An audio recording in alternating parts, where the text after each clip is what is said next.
So, Sadhguru, about 12 years ago, I had published a paper. It was titled Love, Pain, and Intensive Care.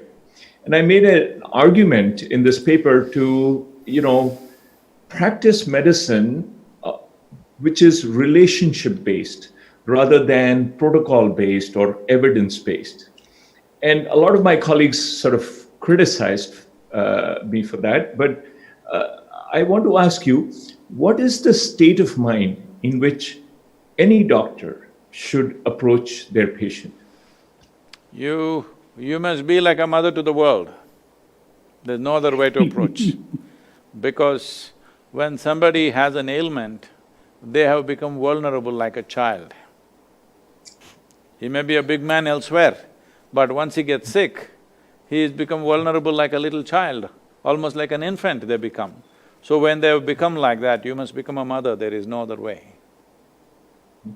Wonderful. That is so beautifully encapsulating in so many, at so many different levels.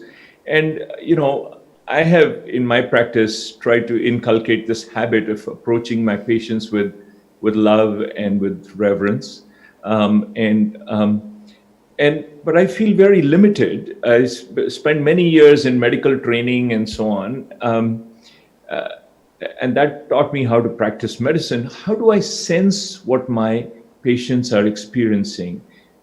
How does any doctor sense what the patient may be experiencing or going through? See, your medical knowledge of a particular ailment might have taught you, well, this is what is happening in this person's heart, this is what is… all the reports may be telling you, this is the condition of the heart, this is the condition of the liver or whatever, the gallbladder, whatever it is. But each individual will not go through the same problem in the same way.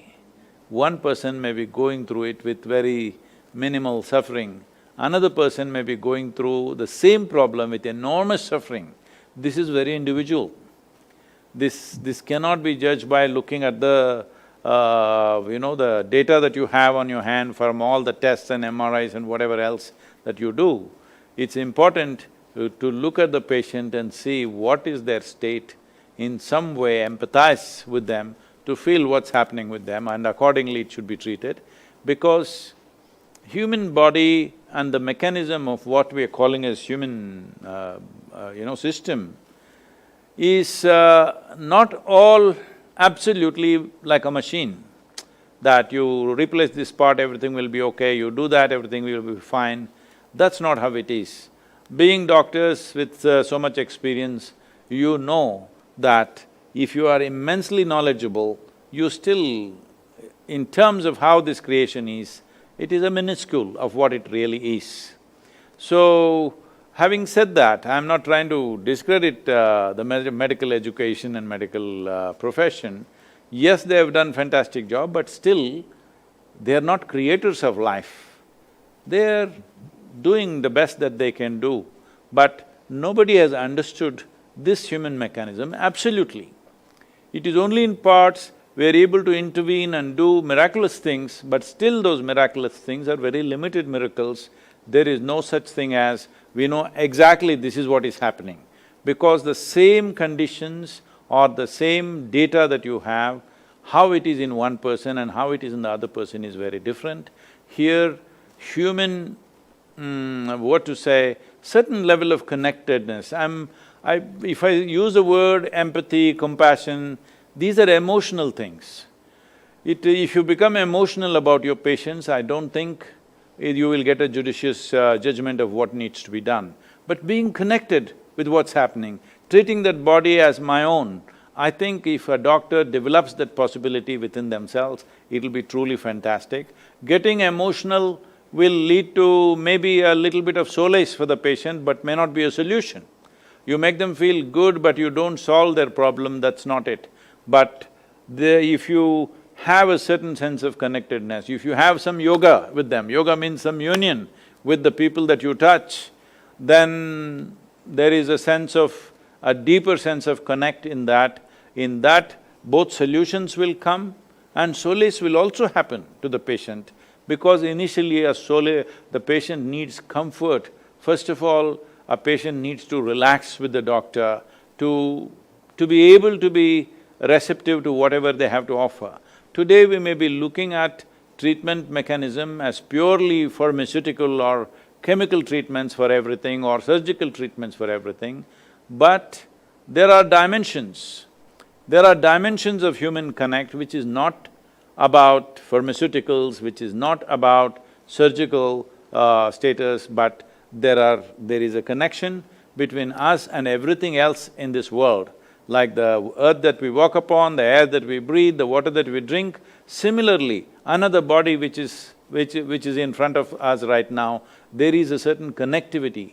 In that connection, there are better solutions. The knowledge that a doctor carries can be better utilized if there is a deeper connect with the patient, and that connection, if it comes without emotional drama attached to it, it will do very, very well. Both for the doctor, it will be enormously fulfilling, and for the patient, of course, the solution is one wants to get well.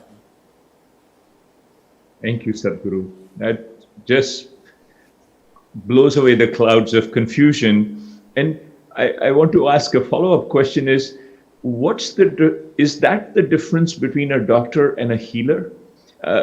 Like how do I learn to become a healer or a healing presence when I'm with my patient? The word healer is a bit of a problem for me because there are too many people right now. In India, there is a joke going around, certain people who claim themselves healers, they're all frustrated with the lockdown. They're just waiting, remove the lockdown, let this pandemic go, after that we can heal everybody. If you're a healer, this is the time to do it. I mean, so many people are sick, but they are waiting for the pandemic to pass. I think it is great that you're a doctor, I'm glad that you're not a healer. But the word heal is not a bad word, but it's been used with wrong context by people. When you say healer, miracle healers doing all kinds of funny things. And if you do not know this, American healers are coming to India and Indian healers are going to America. This is a Indo-American exchange program. Because in your own place it never works. You need a strange lot of people to make it work. Once there was one big American healer here operating in India and gathering thousands of people on the beach in Marina Beach in Chennai. So the journalist came and asked me, Sadhguru, this man is capable of healing just any ailment, whatever it is. Crippled people just stand up and walk, blind can see, this will happen, that will happen. Then I said, if he can heal everything, what is he doing on the beach? Beach is for healthy people, not for sick people. If you want sick people, I will give you the addresses of 10,000 hospitals in India. Let him go there and heal the sick, sicker in the hospital, not on the beach. Why are you meeting people on the beach? So I'm glad you're a doctor in the hospital, don't ever call yourself a healer, but it is important it is important that doctors connect with their patients, not necessarily emotionally. It is not about compassion, it's not about empathy. It is… most important thing is your competence and skills that you have, not your compassion and stuff. But the connectivity between two lives is always there, nobody can deny that. In that, your skills, your competence, and above all, the patient's ability to receive what is offered to him will become enhanced. In that, there will be better results for everybody. Thank you. Thank you, Dr. Anand, for your wonderful work with children, and thank you for all the questions. Especially when it comes to children, if I can say something, I'm glad that you worked on this children's pain, because whatever you do to the child, people think a child is always crying anyway. So whatever he may be going through, nobody knows what he is going through, because many of them are too young to speak or anything.